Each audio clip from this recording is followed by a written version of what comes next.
This episode of The Illustrious Gentlemen has been sponsored by the Super Serious 616 podcast.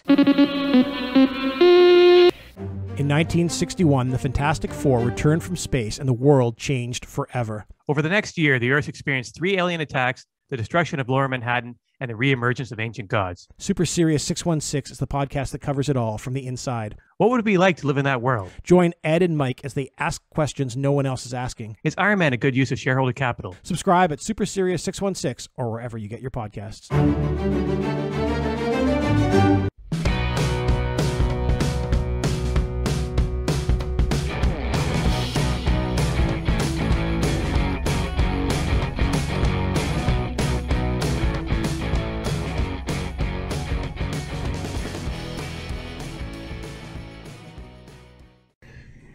What do you need? Nothing. All right. Okay. All right. This is episode 216 of the Illustrious Gentlemen, and we're recording today from Flying Basset Brewing in Gilbert, Arizona, on the corner of what? I was showing everybody. Oh, on the corner of Cooper and Ray. If you live in the valley, it's our first time here. They're nice people. They're letting us set up about an hour and 20 minutes before they even open. If you hear some noise in the background, that's them. They're currently brewing. So yeah, go to I think it's flyingbassetbrewing.com, but I'll put the link in the show notes. Scott, what did you opt for? The Blackberry Sour 6.2 12 IBU. It's very good. I know you're not a sour guy. No, I'm not. Thanks, man. Oh, dude. Appreciate Fantastic. Thank you. that. Yeah, I'm not usually a sour guy. No? No. They're different. I don't know. I think they're fun. Yeah, they're different, right? They're fun. Yeah, they're different. All right, and I chose something I saw on their website that I knew I was going to get the second I walked in the door. It's called the fucking Catalina Beer Mixer. It's a cold brew brown ale. It's a collab with Sweets Cold Brew. So dark chocolate flavors, subtle roast, cold brew. It's delicious already. I've had a couple sips. All right, so again, thanks to Flying Basset Brewing, which I think I was telling you, Scott, the owner is a pilot, and they have basset hounds. Yeah, you can't see it here. There's a giant logo above the bar. Right. Yeah. Of a basset hound with aviation goggles on. Yeah, the second, we've only done maybe 4 or 5 of these in brewery recordings, and this is the second one with a dog theme. Yes, true. That's right. Is there another one? Yeah, episode 100. No, is there another one we haven't done? Oh, I'm sure there is. I don't know. Okay, so we've gone through all that. TIG Talk. I don't really have anything. I haven't watched anything other than sports and stuff I've already talked about, like Mr. In Between, and stuff like that. Sports. Which I'm waiting for Mr. In Between to finish before I actually talk about it. I think I started Vice Principals, I think, on your recommendation. Yeah. I gave it 3 episodes. Oh, I come think on. I'm done. Oh, it gets dark towards the end of the first season. Oh, it gets dark. Yeah. It's not dark now. Yeah, Danny McBride being Danny McBride. Too much Danny McBride. Yes. Yeah. Yeah. He plays the same character so often that you kind of just think it's him. Right. Yeah, and I don't know. Walton Goggins. I'm waiting for his character to be something other than the worst human being alive.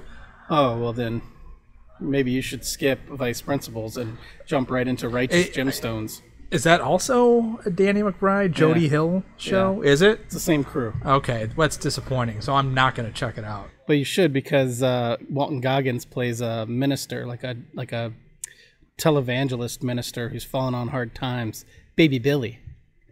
I'm not going to. Oh, it's so good.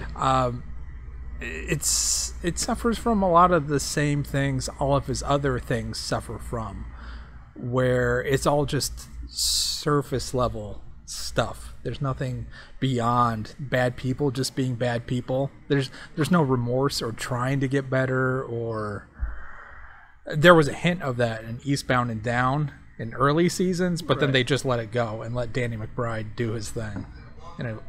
Yeah, a couple of weeks ago, maybe a week and a half ago, it was Game 3 of the Suns Bucks, and we did a live stream that I don't think anybody watched and didn't turn out too good. But Gavin Guidry is a comic book artist. He was on the live stream with us. We were shooting the shit, and his voice sounds like Danny McBride's voice. And so I kept and I mentioned it to him, and then he's like, I don't think that's a compliment. And I said, it's totally a compliment, but I would agree with him. Oh, it's definitely a compliment. Yeah, I enjoyed all of them, but I think I enjoyed, maybe Vice Principals was third, Righteous Gemstones was second.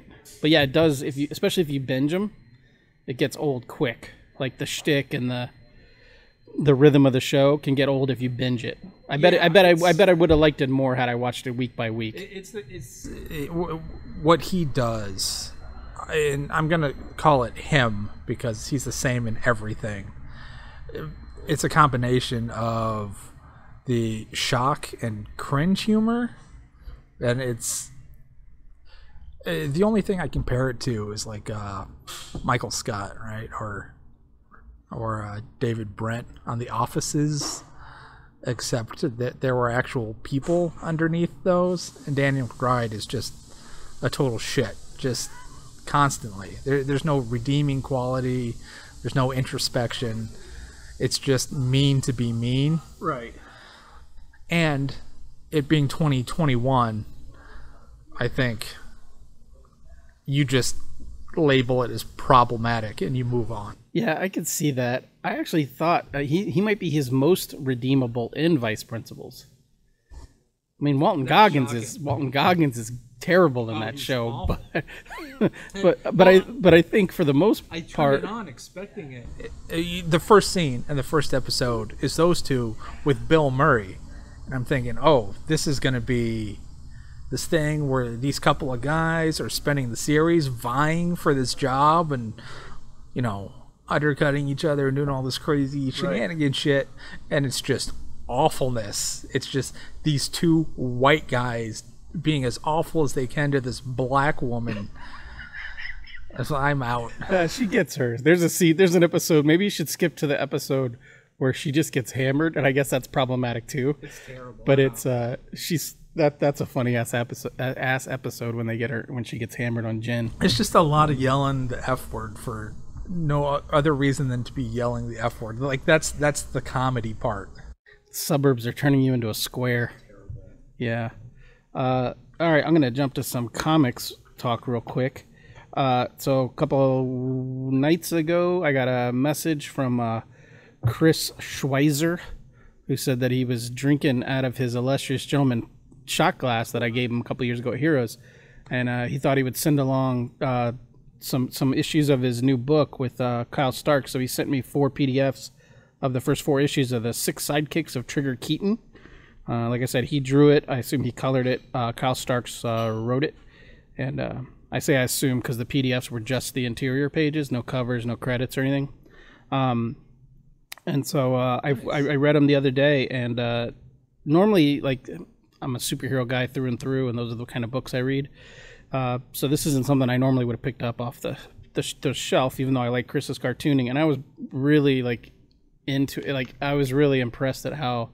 Like, I actually chuckled a couple times. I never do that in comics. Like, I don't read comedy comics. I don't read funny comics.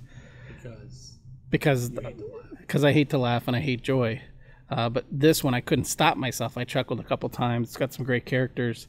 I really enjoyed Chris's cartooning in it. Like I said, I've always liked his art.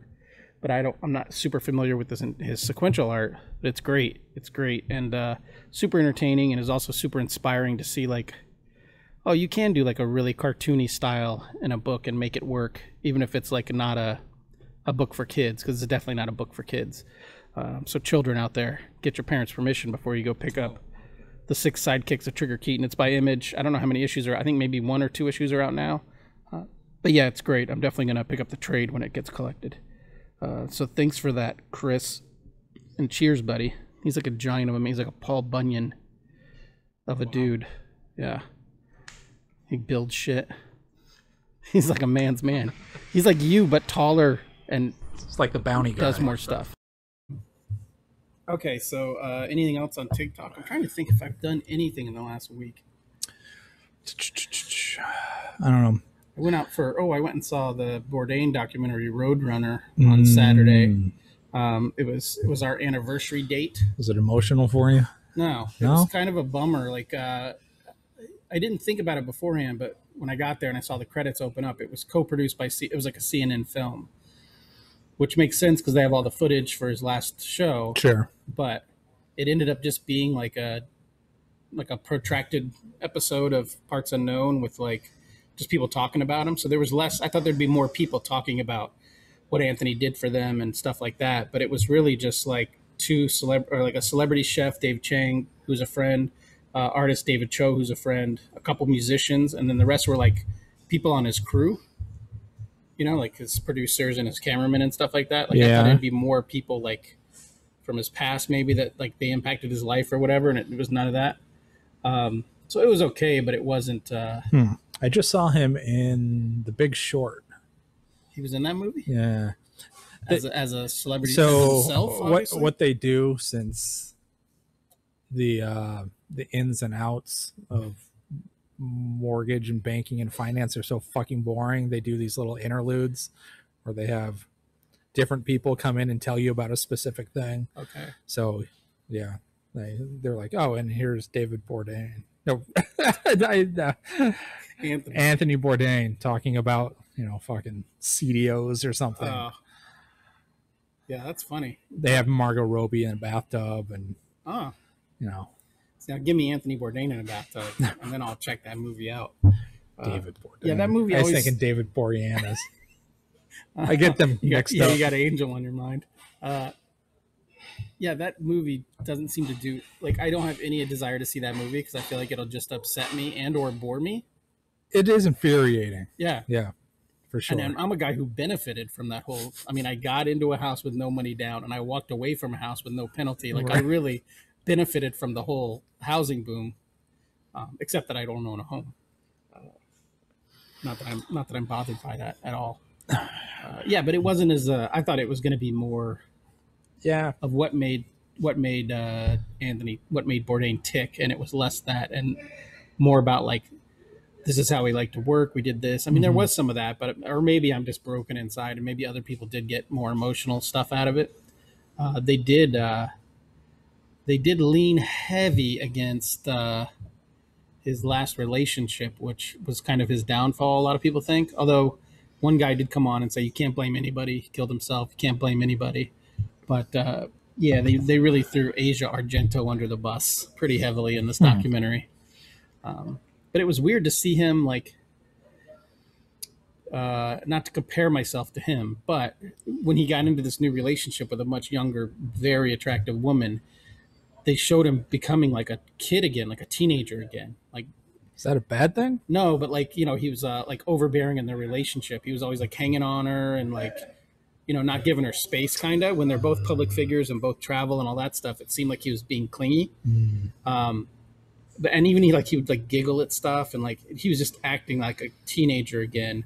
And I see that in myself. Like when I'm super excited about something, I'm like a kid again. Like whether it's like a woman or a project. Well, that's supposed to be a good thing. Yeah, it's supposed to be a good thing, but I think in this case, it wasn't necessarily a good thing for like a 60-year-old man or something. I don't know. But yeah, I saw that. We ate some mediocre Japanese food, overpaid for some drinks. We're at a bar. And then because we're going to go see the Bourdain documentary, I thought I should get like a bourbon, try to be classy. So I look over and all I see is Jack and Jim. And so I asked her, I said, do you have Evan Williams? And she's like, no. And then she's like, no, sorry. And I was like, I don't think you're sorry. Like nobody has it, but you should. Over Jim Beam, you should carry Evan Williams and Jack, And I'm like, well, what's your well whiskey? And she like chuckled to herself, shuffled over to like where I couldn't see, and then comes back with a plastic bottle with a sticker label on it. So it's so ghetto that it's like, it looked like, those like when you if you're in a grocery store or a convenience store and you get like the salt, the flavored salt for margaritas in the little plastic bottles. It looked like that, but a big bottle of whiskey. And then I'm like, I'll take a Jim. And she's like, yeah, most people go that way. It was fine. It was like $7.50, which I thought was a bit pricey for Jim Beam, but my wife got some cocktail that was like $12, so I was like, okay, there we are. But yeah, that was my Saturday. I didn't do anything else special. Didn't watch anything special other than sports. Do you have anything else before we get into sports? No, let's just talk about sports. What a bummer last night was. You know, the worst part. Okay, so the Suns lose the Bucks in 6 games. I feel like we're a sports podcast now. What a bummer the last like handful of games are, because we didn't play well. Like, you win 9 games, you're playing well, and then all of a sudden you lose 4 and you start playing like shit. I wonder if the way I think, because the way I would do it is after 2 games, I would be like, we got this. Yeah. I would start celebrating, and maybe that happened a little bit. They took their foot off the pedal, to use another sports theme. You can chalk it up to whatever you want, right? So it could be that. It could be a young team smelling themselves and just throwing everything out. Yeah. It could be, like I said last night, I messaged you guys, like it could be just Monty Williams getting out coached. When it happens in 4 straight games, they're just not playing well. That's the Bucks have figured them out and have turned them off. Yeah, I mean, it was just, and also if CP3 had an injury, that was because he was making uncharacteristic turnovers. He like dribbled off his foot in Game 5. Just he was passing up open layups last night to try to stick it back out to the 3-point line. Made me just think like maybe he's injured. But if he's injured, why didn't he tell his team and they could put in Mikal Bridges who could sink the ball all night? Like, they really stuck with that starting 5 for, I think, way too much the last couple games. Like, what's his name with the cool hair? Cam Johnson. That guy can rain threes all day. He barely saw the court last night. Yeah, I don't know. There was just something about the way they played over the last handful of games, obviously specifically the last 4, where those really key 4. Where I think because it has happened so many times for them, they just believe that it'll just work out. We'll just keep throwing up shots. Right. One of us will get hot. Contested shots. Right. We'll keep throwing up bad shots. We'll keep settling for right. the not greatest option, but it'll just work out because it has. Right. Yeah, they were doing a lot of when I was at the gym the other day, I was watching Hoosiers, or I was reading the subtitles of Hoosiers.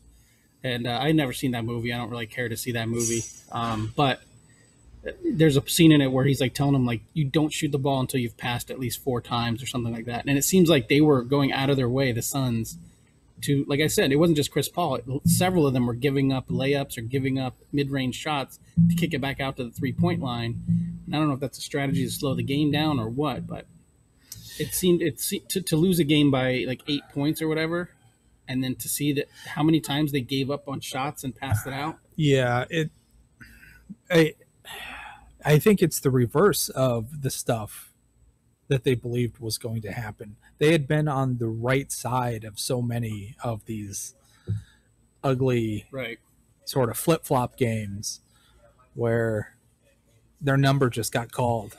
Yeah. And it was going to happen where if you stay close and you just go back and forth, they had a streak of winning those games. Yeah, winning those games. Right. And this was just the universe evening itself out. Yeah, and I should say, I haven't watched, I guess I am a bandwagon fan. The last time I religiously watched the Suns were the Steve Nash years when they were good. Yeah. So I'm talking like I know what I'm talking about, but I definitely don't. All right. But also, Giannis had a historic game. Like what'd you say?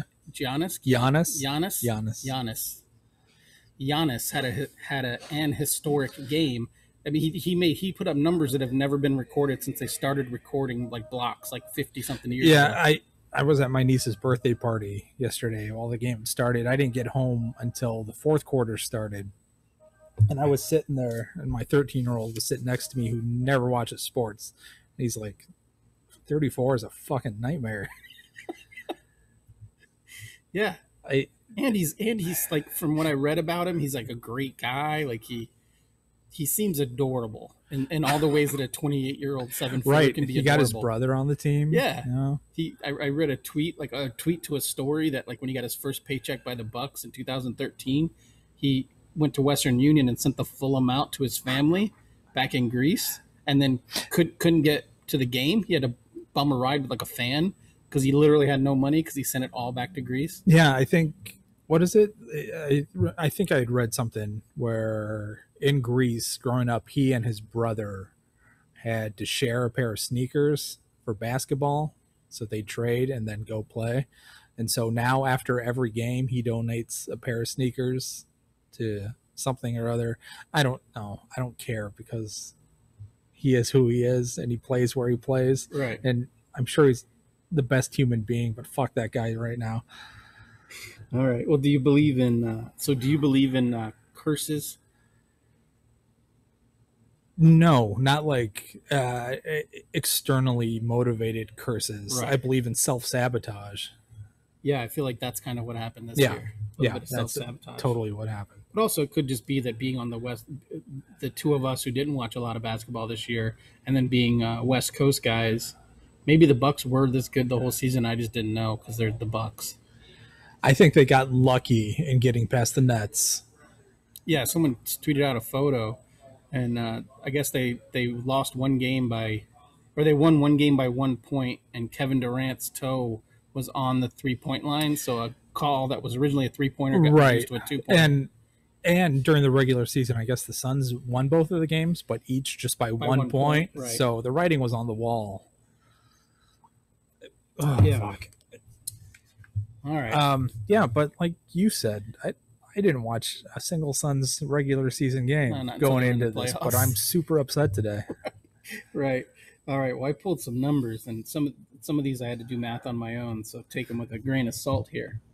Arizona has I only took the four major teams, four major sports. Right.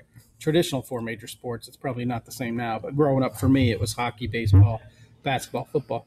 And then I only took the years, I only added in the years the Coyotes and the Cardinals were in Arizona. So not franchise numbers, but Arizona numbers. Okay. But don't even get me started. If you move the franchise, the franchise should reset. But that does whatever. Okay. So four major teams in Arizona have with approximately a combined 134 years in the Valley. Okay. 134 competitive seasons for these four teams. One championship. Yeah. If you include the Mercury in there, then it becomes 158 years and 4 championships, which doesn't sound much better, but it sounds a lot better.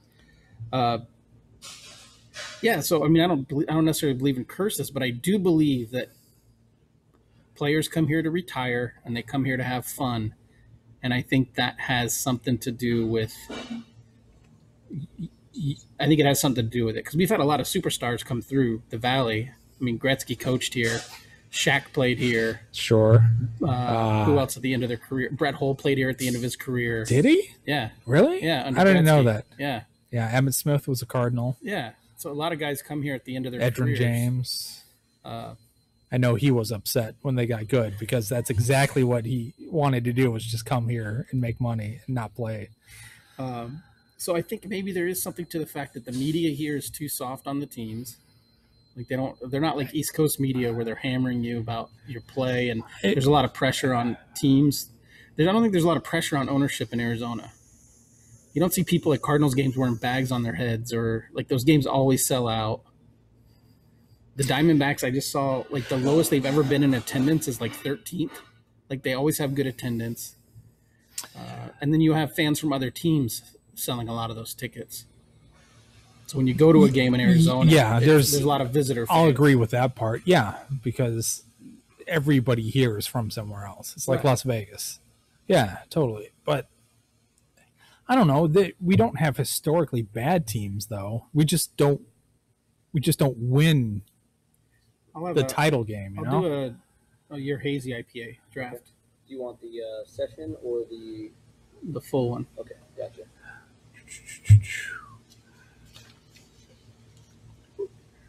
I don't know. I'm kind of over IPAs. A prickly pear ghosts. Please. Thanks, The man. fuck are you drinking sours and Man. doses? All right. I'm expanding my horizons. There you go. I was like, oh, okay. So other than the Diamondbacks this year, we have not had historically bad teams. No. We haven't had an 0-16 Lions. We haven't had an 0-16 Browns. No, but I got some numbers here that. Okay, going to shoot glasses. Some holes. Yeah, I think a little bit. All right, let's have them. So before we get into that, according to an article from sportscasting.com, everyone knows that website. You got love it saved on your browser. This was in 2017. Phoenix is number 2 on a list they made of cities that almost never win sports championships. Okay. And it was an average of kind of what I said, an average of like 130 years to each championship. The only team ahead. What would be the only city worse than us? You think in this? Well, Cleveland only has the one. Oh no, they have 2 basketball championships in the last decade, don't they? They won. One, but I think the Browns were good in like the 50s or 60s. There's another city that pre Super Bowl, I think. There's another city that has. Thanks, man. That historically has had 4 major teams or the 4 major sports who has never won a championship. Never won a championship. Oh, that's not true. They won one in baseball in the 90s. Atlanta. Yes. So Atlanta is number 1, and it talks about the Braves championship. In the 90s. The one out of however many years. 4 maybe. Yeah. Yeah. And then I think Atlanta is ahead of Phoenix more. They've lost 2 hockey teams. Really, Atlanta and Phoenix are ahead of Cleveland. Yeah. That's unbelievable. Yeah, I don't know. I'd have to pull the list back up on sportscasting.com. Cities that almost never. Yeah, I mean, if it wasn't for the Red Wings, I'm sure Detroit would be right up pretty there. high on that list. Yeah, and so I feel like because my entire extended family comes from Georgia, I feel like I brought the curse from Georgia to Arizona. Because any team I've ever rooted for, and I can't really take the Diamondbacks into that because I didn't even start following them in 2001 until it was like Game 4 of the World Series. So it looked like we might actually win, just because baseball to me is. Oh, I was on the Diamondbacks from day one. Baseball's the worst. I was there for that first terrible season ever. So I can honestly say no team I've ever rooted for has ever won a championship, no matter where I've lived. But some more numbers, and we'll get back to that. Okay, so the Cardinals as a franchise in Arizona are 215 and 310. Okay. Yeah, I buy that. And they were founded in 1898 and are tied with the Detroit Lions as having the longest NFL championship drought at 61 years. Which is all 61 of the Super Bowl years. Yes. But going back, they've never won a championship in any of their leagues, going back to 1898. The Cardinals? Yeah. No, that's not true. Well, maybe. I don't believe that. No, they won a championship in the 40s. I want to say. Did they? Yeah. What league is that? Like Silver Sneakers? Or whatever the fuck it was. The Mall Walkers 500. Yeah. The all-white league. Right. The Diamondbacks, historically under 500, 1817 to 1904. They have almost 100 more losses historically than they have. Well, over the course of 20s, whatever, how long they've been since 98. Yeah. Right. Yeah. Still, so I buy that. Losing franchise, Cardinals losing franchise. That's being 5 games under 500 every year. That's not terrible. But still, the Coyotes, shockingly enough, have a winning record. You kidding me? Well, if you only take in wins and losses. Yeah. 829 to 808. Huh. Since 1996. But there's a 200 combined mixes of overtime losses and ties in there. So if you take those into account, then we're like 1,000 to 808. Yeah, win's a win. And the Coyotes, my Coyotes, who are going into a rebuilding phase, 42 years without a cup, fifth longest in the NHL, but never had a cup. All going back to Winnipeg. Sure. And they came into the league, I think, in 1980 Who else is on or that 1979. list then? Well, lots of teams who came over in the merger between the Sabres WHA. Won a cup? They haven't won it. No, they should have won a cup, but Brett Hull's his foot was in the crease. Should have been called back. Fuck the Dallas Stars. But 42 years, that's 5th longest. The Maple Leafs haven't won a cup in 54 years. That's a shame. And they won't until they send us Austin Matthews. And then the luck will shine on them and we'll have Austin Matthews, Arizona born and bred. The Suns, not surprisingly, the most successful Valley team. Sure. 2,271 and 2008. So still only like 160 something games over 500. They make the playoffs more than half the time, 30 playoff appearances in 52 years. 52 years without a championship is third longest in the NBA. Kings are at 69 years.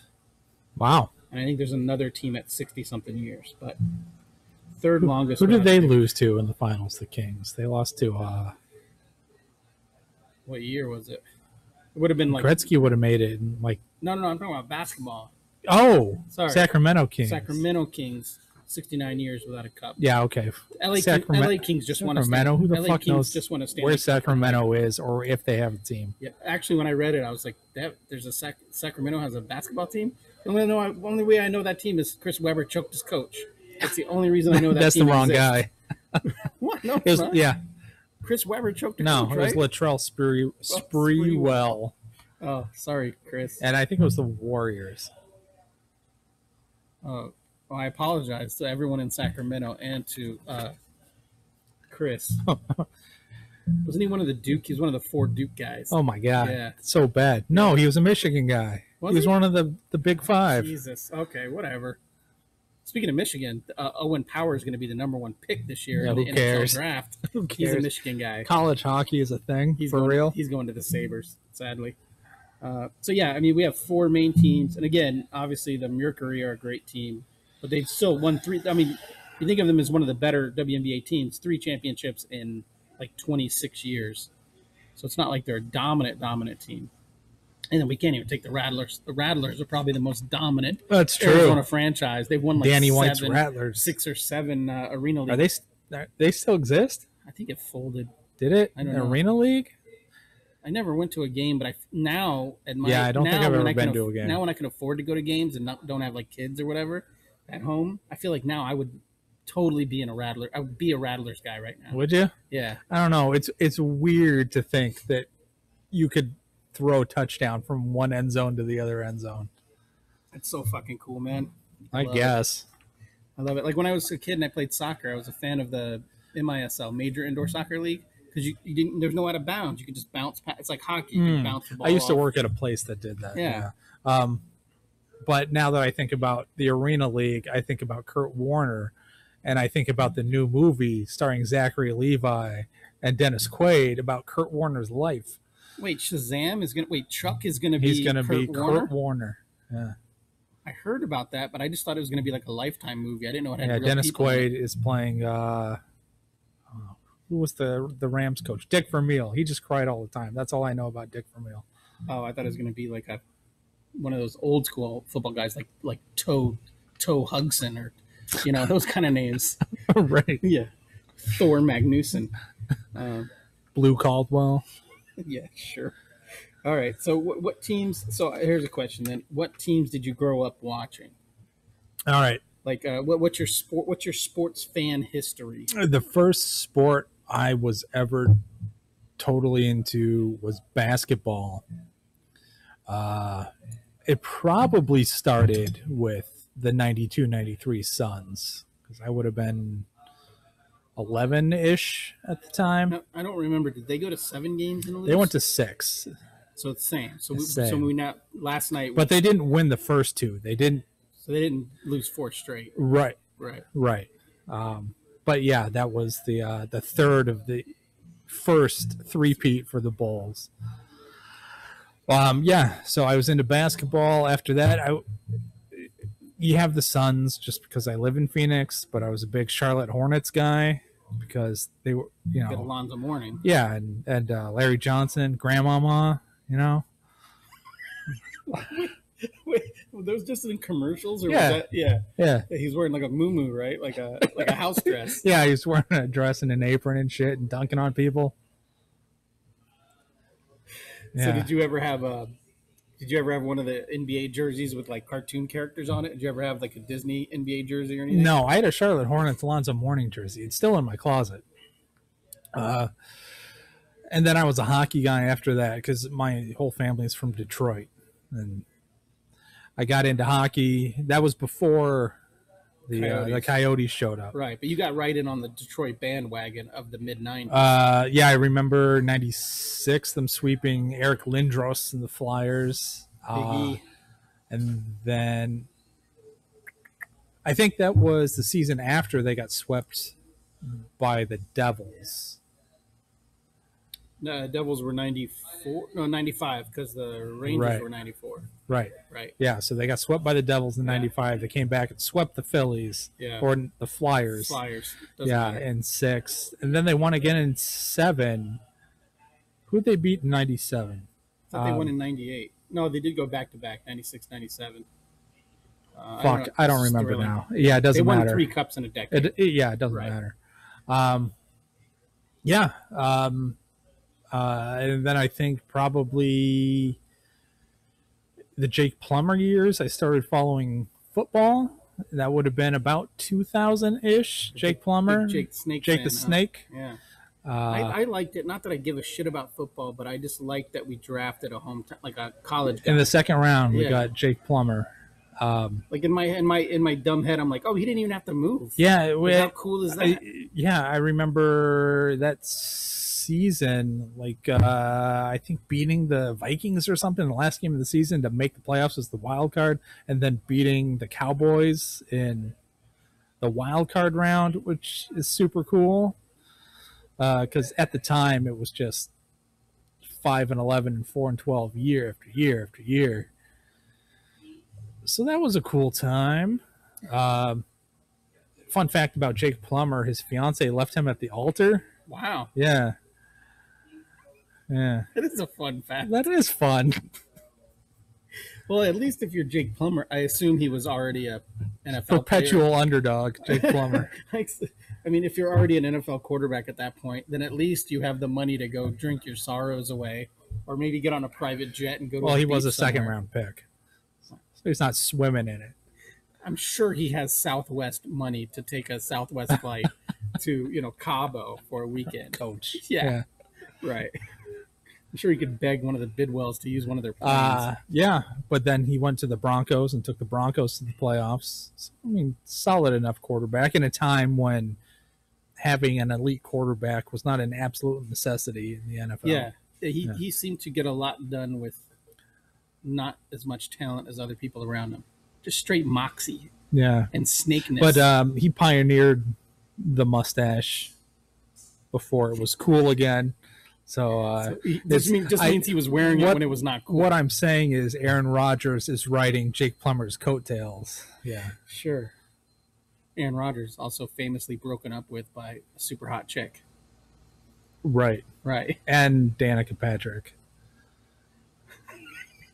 Wait a minute. There's a dig there. I wasn't meaning to disparage Danica Patrick, but she is not who we were talking about. No, we're talking about breaking hearts, Olivia Munn. But good for him. He's with Insurgent star, not Kate Winslet. She was supposed to play Gwen Stacy. Oh, really? I think. What is her in name? The new Spider-Man movies? I don't remember. Shailene Woodley. Yes, I just saw a picture. Whatever website, it might have been Barstool or something that I follow.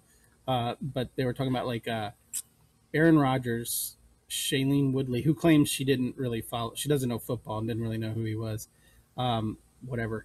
And Miles Teller, your favorite Reed Richards, and his wife all went on vacation together, and they're just and it's so funny to think Isn't he 12 years older than all of them? He's like the grandpa. He's like the dude grilling, the oldest guy always cuts the chicken, the turkey. He's doing that, But so I clicked through all the photos because I want to see how attractive Miles Teller's wife is and how attractive Miles Teller is, if I'm being honest. And so I'm clicking through the photos, and I think that me and my friends, when we get out on vacation and we're drinking, we act immature, and we're in our 40s, but we're still doing middle fingers and shit like that. And they're doing the same thing, and they're all millionaires. And I'm like, oh, it doesn't matter. Well, they can just go to better places. Yeah. Yes, they're just doing it like on a waterfall in like a tropic somewhere, and I'm doing it in downtown Albuquerque. They're just grabbing their crotch in a mansion or something. Yeah. Right. But it's funny to see like Aaron Rodgers, who you would think would have an agent or like he would have somebody that he employs who would tell him like, don't make goofy faces and like make grab ass on Instagram with like women and Miles Teller. Yeah. Didn't he ask the Packers for like a 60-day window in the offseason so he could host Jeopardy? Is that a thing? I don't know. I hope so. Who the fuck wants that? Oh, I would love to host Jeopardy, but I'm not quick enough. Are you serious? You got to be quick at Jeopardy. It's not just reading cue cards. You got to be. That's all it is. You got to be kind of like Alex Trebek. People said was encyclopedic smart. Yeah, encyclopedic. Like he would apparently fact check his writers. Like he would read a card and be like, "That's not true." Huh. What is encyclopedic? Alex Trebek. Yeah. So for me, I was actually just on a. So when I'm talking about like I got into the Suns playoff run this year, I don't think I still watched the whole game because I would find myself on my phone or browsing because it really only comes down to the last like 4 minutes of the game. Yeah. Because like you look at a game, you look at a basketball game, you're like, oh, a 16-point lead. We'll get them next time. Are you superstitious? 5 minutes later, yeah. Okay. And then 5 minutes later, you'd be like, oh, we're tied up. And I wasn't even really paying attention. So last night I was on this vintage T-shirts website, and they have like defunct sports teams, like websites and stuff. So I'm like searching for like St. Louis Steamers shit. So that's where I'm going. Like my first sports that I followed was like Stanley. Major Indoor Soccer League, the St. Louis Steamers. Because my dad lived in St. Louis. Sorry, we all did. He lived with us.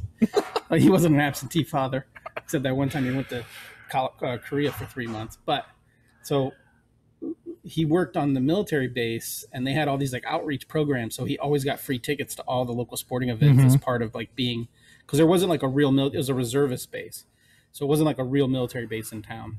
But like we would always go, like we got a ton of Cardinals games. So I was a big St. Louis Cardinals fan when I was a kid. Yeah. Like my babysitter took me to a friend of hers house, and a friend of hers, or maybe my mom, a friend of my mom's was Willie McGee's wife.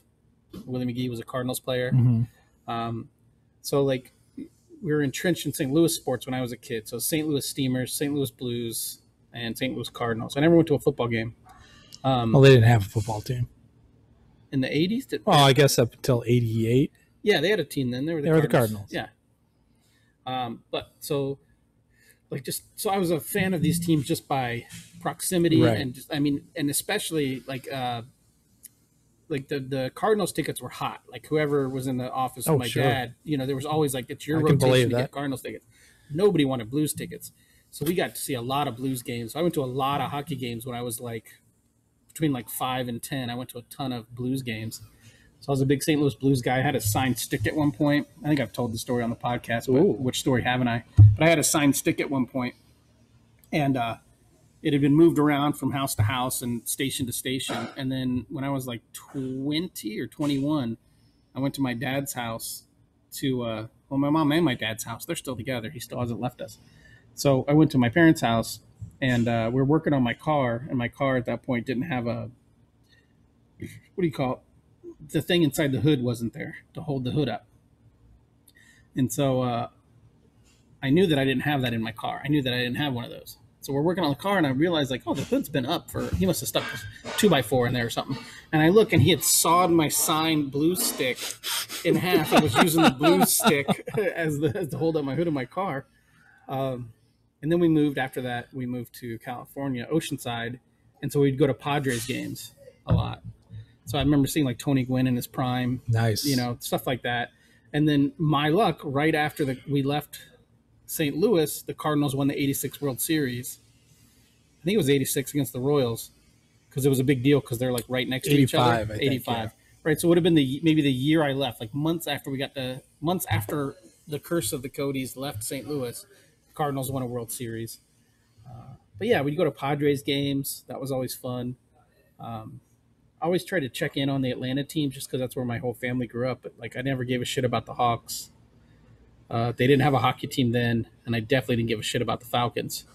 But the Braves, so when the Braves had their run in the 90s, we were all excited about that. All Chipper Jones fans because we're white and he's super white. So it's like, What was Not it? Andrew Jones, Chipper Jones. Well, I liked Andrew Jones too. Arguably the better Jones as a player.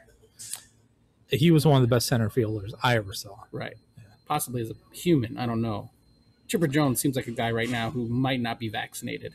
Whereas Andrew Jones is probably living on a beach somewhere fully vaxxed. Every time I see, have you seen trailers for the Stillwater movie with Matt Damon? Yeah. Every time I see those, I'm like, Chipper Jones. Like, this is what he did after I think he Brett retired. Favre. Yeah. Favre. Yeah. And Matt Damon is a chameleon, because I saw another trailer where he's playing Play the Dolphins, you dumbass. I saw another trailer with Matt Damon, and it's set in 13th century France. It's a new Ridley Scott movie. Yeah. And he has a mullet. Oh. And I'm like, he's a chameleon.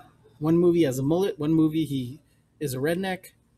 I guess a proud American. I shouldn't say redneck. I don't know his story. I haven't seen the movie. Freedom loving America. Yeah. There's a scene in the trailer where this lady's like, they're obviously in Europe, and this lady's like, you sound like an American right now. And he's like, good.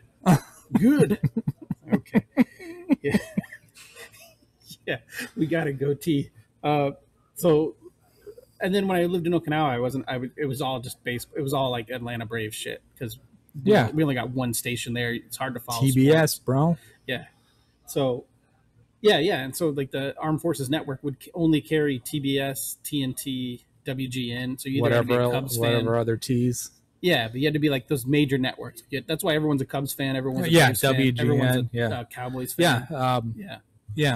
Yeah. My cousins and their family were all Braves and Cubs fans, just because that shit was on all the time. Right. Yeah. So then when I moved back, it was all Arizona. Like, I've been a Coyotes fan since they got here, sadly. Yeah. I remember having the like the full page Arizona Coyotes thing from the Arizona Republic, like on the back of my door. Yeah, their first season. One of the best stories is that Shane Doan tells it, but when they came from, they found out they were moving like a month before they were moving. And so like they came out here on a trip. The whole team was flown out here to be like, I guess like to look at real estate and, this is where you're going to be living next year or whatever. And it's just so funny to hear Shane Doan talk about like the difference between Winnipeg and Phoenix. Like they came out here in like June. No, I guess they knew a year before, something like that. They came out here in the summer. Ugh. Coming from Winnipeg to Phoenix in the summer, and they're like, "What the fuck is happening here?" So it's like I imagine like Phoenix being founded. Like they just stopped because these they were pioneers exhausted. got out here like November. It's like, this is fucking awesome. By the time they're done building shit, it's June, and they're like, this is a huge mistake. Yeah, you were talking about coming from Michigan. My wife also, her family's from Michigan, so they're Red Wings fans and Michigan fans. And they wound up in Arizona just because her dad, they stopped in Prescott, and he's like, I'm tired. And this is kind of a cool spot. So now we're going to here. drive wherever we run out of gas. That's where we're now we're here. Yeah, it's pretty funny. But so I've been a Coyotes fan forever. And like you were mentioning earlier, in the 90s, Phoenix didn't win any championships, but we did have, not in baseball, but we did have like a heyday of most teams being good. The Coyotes made the playoffs every year in the 90s. Yeah, the whiteout. The Suns, I think, were fairly decent in the late 90s, but not, obviously weren't winning anything. I want to say late 90s, early 2000s were kind of a dark time for the Suns. Maybe it's just I was only following Those were the Starbury years. The best thing about him is he makes those affordable shoes for poor kids. Oh, yeah. I didn't know that. It was important to him to make so that kids who couldn't afford Nikes could have sneakers. So he made like a $25 pair of shoes. Good for him. Yeah, you don't hear about it because no one cares because they want the $100-something pair of Nikes. That's right. Yeah. But no, the Diamondbacks had just been birthed in 1998, and then they were immediately good from 99 to like 04, 05. Yeah, some of those players are probably still on the payroll. You think they're probably still paying Randy Johnson something? Still getting a paycheck. What was the name? Something Bell. He's probably cashing a check. Oh, I just watched a YouTube video the other day about the most expensive home run in Major League Baseball history. Luis Gonzalez? No, it was Jay Bell's, because the Diamondbacks did this promotion where with some local business where you pick the player and you pick the inning, and if that player hits a grand slam in that inning, then whatever the sponsor is pays $1 million. And Jay Bell did this in the 6th inning of that game. I remember being there at that game against the A's. But they had some mathematician on the video who was saying, it's more remote than winning the Powerball. So who got that $1 million? Oh, some lady from. Oh, so you had a ticket that matched up. Some local lady, local yokel. Yeah, she probably blew it on smack. Yeah, I think that's what she said. Yeah, that's what I would say. What are you gonna spend this money on? Drugs. I'm not telling my family. Specifically smack. It's like those dudes who win the lottery and they go on like wearing a mask and shit because they don't want their family asking them for money. That would be me. Yeah. We'll blow it all on coke and horse. All right. So as tonight is, as we're recording this, tonight is the Seattle Kraken expansion draft. I can't think of anything less interesting. I can't wait to watch it. I actually was pissed because they've been leaking all day because they had to put their list to the NHL this morning. So it's been leaking like a sieve. Like I already know who he took from the Coyotes. I'm pissed, or who they took from the Coyotes, because I wanted to watch it tonight. Anyways, so that prompted the question: if you moved, would you adopt the local teams to where you moved to, or would you keep your previous? And keep in mind, I have no problem with people having multiple teams they support. Yes, but you have to adjust your priority, right? Yeah. It's a slot. It's a right. Top 3 so if I move to Kansas City, yes, I'm going to be rooting for the Chiefs and the Royals. Yeah, yeah. Right. But I also am going to want the Diamondbacks and the Suns to do well. Right. Yeah. Yeah. And you're going to keep the Suns and the Coyotes, because if you move to Kansas City, there's no basketball or hockey team. Right. Yeah. Yeah. I mean, there's a good chance it might be the Kansas City Coyotes. And if you move somewhere, Montana or one of the Dakotas or whatever, where there's no professional team, then it's fair game to just keep whatever you want. Like, that's why a lot of a podcast I listened to, the two hosts are in Montana, and someone asked them this question, and they said there's a lot of Seahawks fans there because it's literally the closest NFL team to where they live. Yeah, I suppose. But yeah, I have no problem supporting multiple teams. As long as you have a hierarchy to it, the Coyotes are being forced out of the the Pacific Division into the Central Division because of the Kraken. So I'm gonna support the Kraken. I want the Kraken to do well. I love Seattle. I think the name is great. I think the logo is great. It's fantastic. I'm excited for it. But when they play the Coyotes, I want the Coyotes to win. Every other game they can win. It's like that. But I mean, there's also teams that I historically hate. Sharks can eat shit. The Ducks, mostly Pacific Division foes. I guess I always like the Sharks. Fuck the Sharks. They're a franchise that got too good too quickly, and that's why I don't like them. Just like the fucking Golden Knights, they didn't pay their dues. Yeah, I think they knocked out the Red Wings in the first round in '94 or something. The Red Wings were like the President's Cup. Yeah, it would have trophy been like the winners. Sharks' first season in the playoffs. It would have been their first season in the league. Yeah, they came in with the Panthers, right? It was the Sharks and the Panthers. They're 5 years ahead of the Coyotes, so they came in 90. I think it was the Sharks and the Panthers. Okay. Yeah, and then the Nordiques were the ones that became the Avalanche. Yeah, right. In 96 or whatever. Sure. Patrick Waugh. Yeah. Fuck that guy. I was a Martin Brodeur guy. Fuck Patrick Waugh. That's why I like the Devils. You were talking earlier about the Devils in 95 or whatever. Patrick the Waugh, Devils. or Martin Brodeur is my guy. Brodeur and Patrick. It wasn't Eliash then. It was Stevens. Just crushing dudes. Yeah. Like everyone's like, oh, they play boring hockey, and I'm like, that big guy just murdered a dude on the ice, and their goaltender stops everything. Professional motherfucker Claude Lemieux came over from the Devils. Yeah. That guy made a career out of being an asshole. He's a C-level player, but an A+ asshole, which makes him a B+ playoff player. Like, all you got to do good in the playoffs is be under the radar and be an asshole. Does that guy still exist in the NHL? Claude Lemieux? Yeah. Well, not his type. Can you be a Claude Lemieux? Can you be a Todd Bertuzzi? There's a player for the Bruins. I can't think of his name, but yeah, he's been known to like kiss dudes. Like when they get pushing or whatever, he'll kiss a dude just to piss him off, or he'll like lick his fingers and touch someone's face and shit. What's his name? He's got a pencil. The problem is he's really good too. This Bruins player. It's not Chara, right? No, it's not. Chara plays for the Capitals now. Oh, God damn it! What's his name? Yeah, he's got like a pencil thin mustache. He looks weird. I was just wondering if teams had decided that having an entire roster full of skill players was more beneficial. Yes, yes. There's not a traditional enforcer anymore in hockey. If you can't be defensively sound, right? Because there's dudes on the fourth line who aren't going to score a goal, or maybe only score 1 or 2 a season, but they got to be defensively sound. They got to be able to play penalty kill.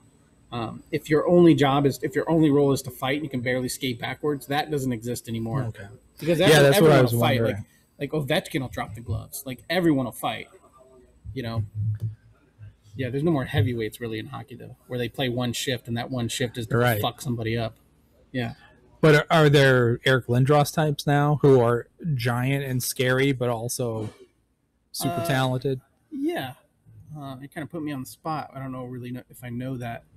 I could name players off but everyone's like that. Like Keith Kachuk's kids are 2 of the best players in the league. No, wow. And they're both giants. They just haven't grown into their bodies yet, but they're both like big dudes. I can't remember another time in sports where it's all like it's been the children of former stars who are now the new stars. Right. Like Fernando Tatis Jr., Vlad Guerrero Jr. Right. Didn't they show that at the Bo Bichette? Who's Bo Bichette's dad? Dante Bichette's son. Okay. Boba Fett sounds like a Star Wars. I think Boba Fett's shitty brother. Yeah. Yeah, it is funny, though, to have these kids. And it's like, I was telling my brother, because my brother used to babysit sorry. My brother used to date Jeremy Roenick's nanny. So he's been in the 90s in the 90s he had been to Jeremy Roenick. He's met Jeremy Roenick. Okay. He's been to Jeremy Roenick's house. He used to have to like go to the gate guard and be like, I'm going to see so and so at Roenick's, that kind of thing. But I was telling him like Keith Kachuk's kids are in the league, and my brother's like, holy shit! And I'm like, not only are they in the league, they've been in the league for like 4 to 5 years, and they're superstars, pretty much. I've never heard of them. Yeah, Matthew and Brady. One plays for Colorado, or one plays for Calgary, and one plays for Ottawa. But yeah, so yeah, it is weird. But I guess it shouldn't be that weird. I'm in my mid 40s. I have a almost 23-year-old. Had he been drafted, it would be his 5th year. He'd be going into his 5th year. But I love him. I mean, he didn't get in the NHL, But I still love my kid. Yeah. Despite, sure. He played. He did one like camp of hockey. They gave him like a little Coyotes thing, and he put on some skates. It's great. Yeah, if I moved, to answer my own question, I would definitely adopt those local teams. I would rep all their gear. But when the Coyotes showed up to play the Kraken, if I lived in Seattle, I would wear my Coyotes gear. I think that's appropriate. Yeah. Yeah. Yeah. I mean, they're so who's your favorite franchise of all time in any sport? Oh, man. Your ride or die franchise. If you had to buy a cap right now, no recency bias, because I want to buy Everton gear, but that's recency bias. Man, the only jersey that I own that I would wear today is a Tigers jersey. Just because it's so sweet. It is pretty fucking sweet.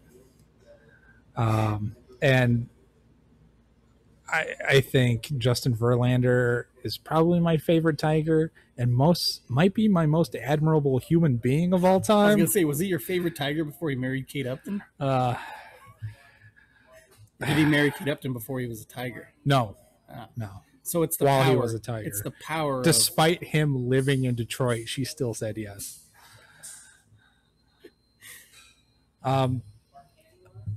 Yeah, if I'm gonna buy a lid, yeah, it's probably gonna be a Tiger set. All right. And who's your? So for me, it'd be the Coyotes, obviously. Who's your most hated franchise in any sport? Who do you always root against? I don't watch hockey anymore, but I still fucking hate the Avalanche. All because of Claude Lemieux. Yeah. Yeah. Wow. He did some vile shit in one playoff series, and you just can't let it go. Yeah.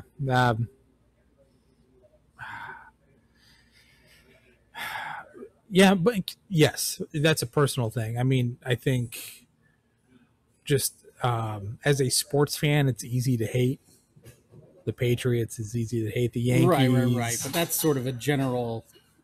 You hate the overachievers. But yeah, personally, it's probably the Avalanche. I can't think of anybody else. I mean, for me, it's tough because I hate the Sharks. But I'm still going to go with the Dallas Stars because Darian Hatcher broke Jeremy Roenick's jaw and cost us a playoff series win. That could have been our year. I think it was 97, 98. Could have been our year. I was at the game. I've told the story again before. I almost spilled my water. I was at Game 7 when Jeremy Roenick came back with his Darth Vader mask on. Right. And I was in the stands. I got super hammered. Some dude was yelling at us to stop cussing. Some jerk-off came with his, 8-year-old kid to Game 7 of a playoffs of a whiteout series, and me and my buddy, who ironically enough is my wife's ex-fiance, we're sitting there. At that current time they were dating, and we're just like, we're motherfucking Darian Hatcher every time he touches the puck. Fuck the Stars, because after the Stars had previously won a cup that has an asterisk next to it, right? So fuck them for beat that. Dominic Hasek and the Sabres. Fuck them, and I was a callback. I think Danny Briere might have been on the Sabres at that point. He might not have been on the Coyotes. He was still on the Coyotes? I don't think he was even on the Coyotes yet. He was not a thing. Oh, maybe not. Oh, it was Satan. Satan. Yeah, he was the big Sabres guy. But yeah, I was all the Sabres guy. And this was before all this. That playoff series, that Stanley Cup final, I decided I want the Sabres to win. And then that shit happened with Brett Hull's skate, and then Buffalo, anyways, man. I'm already always the bridesmaid. That's right. Always just getting plowed late at night when they're drunk, but never never becoming a champ. So many dresses in the closet. But so I was already against the Stars, and then Darian Hatcher shattered Jeremy Roenick's jaw on a dirty hit. So yeah, fuck the Dallas Stars forever. And everyone's like, how can you hate Mike Modano? Well, he was a captain of the Mike Stars. Modano. So fuck Mike Modano too. Yeah. Does he still hold the record? Is he still the #1 goal scorer for American-born players? If he is, he's going to lose it to Taves or Kane. One of them is American. I think it's Taves. He's going to lose it at some point to that guy. But no, that's exactly the same as the Avalanche, though. Yeah, fuck them. Yeah. All right. What's your favorite sports movie as we get ready to wrap up? Favorite sports movie? Yeah. I feel like I just saw something recently that was sports related. Maybe it was Moneyball. That's on a lot of top 10 lists. I don't know why. I've never seen it. It seems boring as fuck to me. I don't know. It feels very matter of fact and kind of and I want my day in the life. I want my Jonah Hill movies to be. I think as a narrative, as a movie, it doesn't work. Right. There's nothing going on. The story behind it's great though. And if I were Billy Bean, until the day I die, I would be telling everybody I met that Brad Pitt played me in a movie. Well, you're saying it wasn't a physical resemblance? I don't think he looks like Brad Pitt. No. Does he look like Brad Pitt the way I look like Brad Pitt? Oh, good sports movies. Let me give you a second to think about it, and I'll say mine. One of the movies that's becoming a movie that I just watch whenever it's on is Ford versus Ferrari. It's a good movie. Christian Bale is he may be a chode of the nth degree, but I think he's watchable in everything. He was the best part of The Big Short. Okay, so it all comes around to The Big Short. This is like an advertisement for a movie that won an Oscar like a decade ago. Yeah, go watch it. I guess maybe if you want to be angry. Ford versus Ferrari also has the benefit of just being a really well-made film. Yeah, it's a James Mangold movie. Yeah. I think. Yeah. Oh man, sports movies. Field of Dreams. It's great.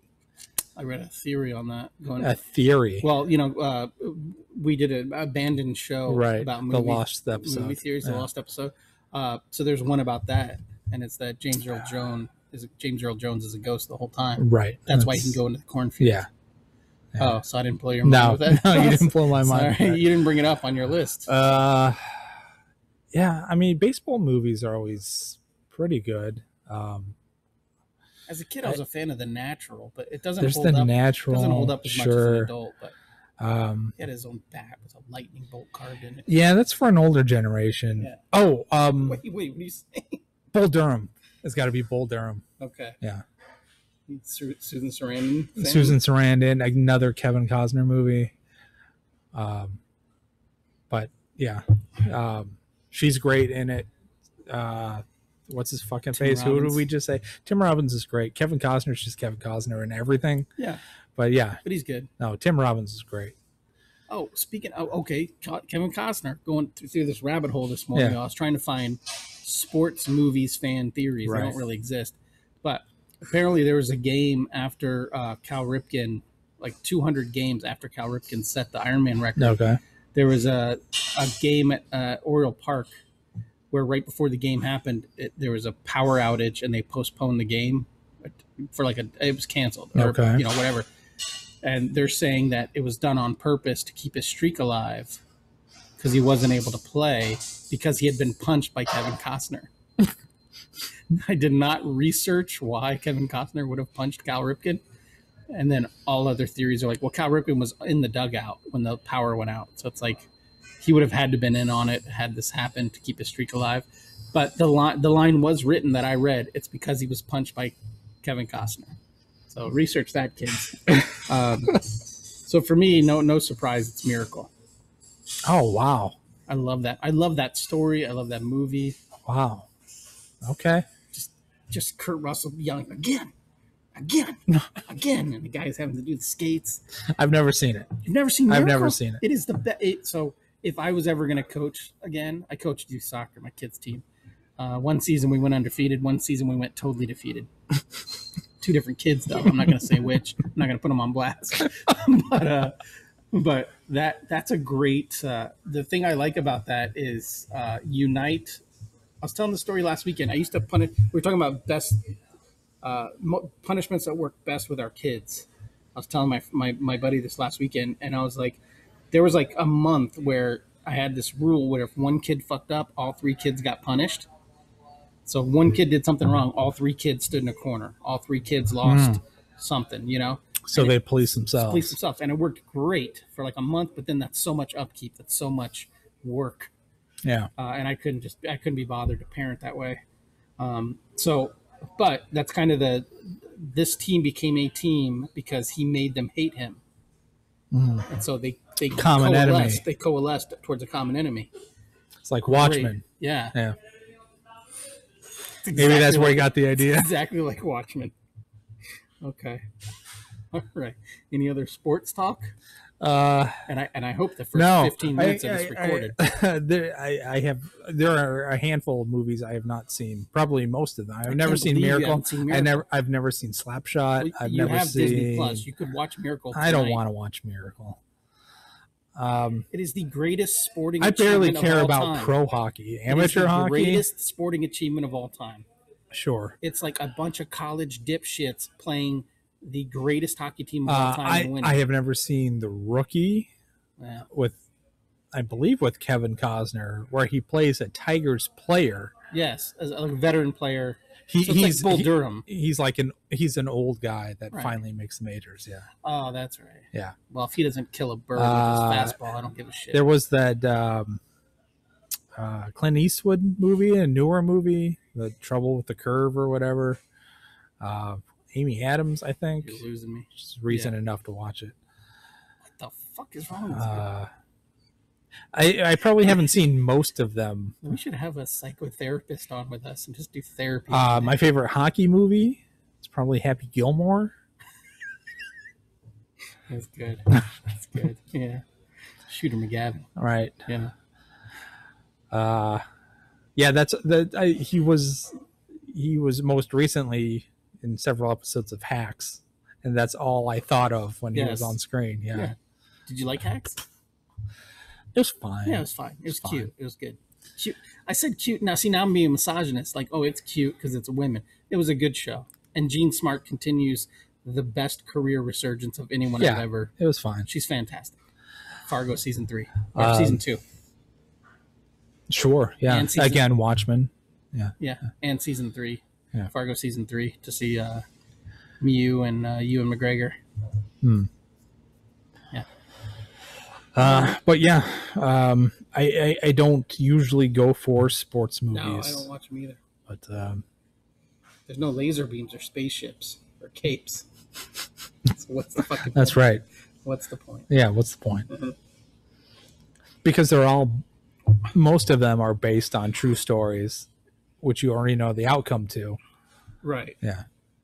Like I said, I was watching Hoosiers at the gym to wrap all this up. I was watching Hoosiers at the gym, and it was boring as fuck. And that movie is supposed to be a classic. And it was Snoozeville. I remember my dad really liking it, Yeah. but I don't think I've ever seen it all the way through. Sounds like your dad, Yeah, who I've never met. Yeah.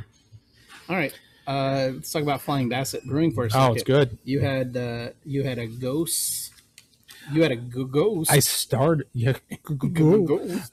with the blackberry sour ale, the 6.2%, and I enjoyed it a lot. And I moved on to the prickly pear ghost, which is a 4.8%. And I would say living out here for as long as I have, I've probably had an embarrassingly low number of prickly pear flavored things, even though I feel like it's mostly sort of a tourist sort of kitschy thing. But I enjoyed it. Yeah, I like both. I went for the sour end on both of them. I found them to be pleasant, and I would have them again for sure. Fours. Yeah, I don't know with my IPA. I just asked for an IPA. Did I ask for a juicy or a hazy? I think you went the hazy. I think I said hazy. Okay, so lazy hazy, 6.2%. Great, fantastic. I loved it. And then the fucking Catalina beer mixer, which I get. There's probably a lot of breweries that have a beer named this just to get the name in, but it's great. $5. Oh wait, that's the price. 5.5%. Cold brew brown ale. I dug both of them so much. Yeah, I'd give them 4.5. Oh, good. Yeah, this is a good brewery. Yes. Yeah. I'm impressed. I liked Oro. I like this. We've done previous shows at other places. I don't know. Should I? No, we don't have to call them out by name. Okay. But I will say this in Oro or at the top. But I think we're on a 2-episode winning streak when it comes to local places. Yeah. Yeah, we need more local places to let us in. Yeah. Quote unquote. I don't know what that means.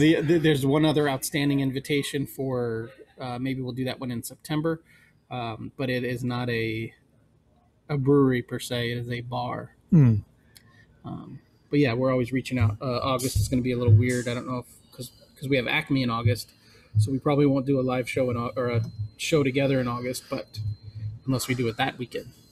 Anyways, now I'm mumbling. Yeah, great brewery. Check it out. Flying Basset, Gilbert, Arizona. If you live in the area, pick up some cans to go. Swing by. Totes. All day Sunday happy hour. Thumbs up. All right, Scott, send us home. Sports themed episode. All right. Yeah, just go out there and give it 110%, everybody. That's right. Doesn't matter if you win or lose, as long as you become better men playing the game. Right. If you had fun, you won.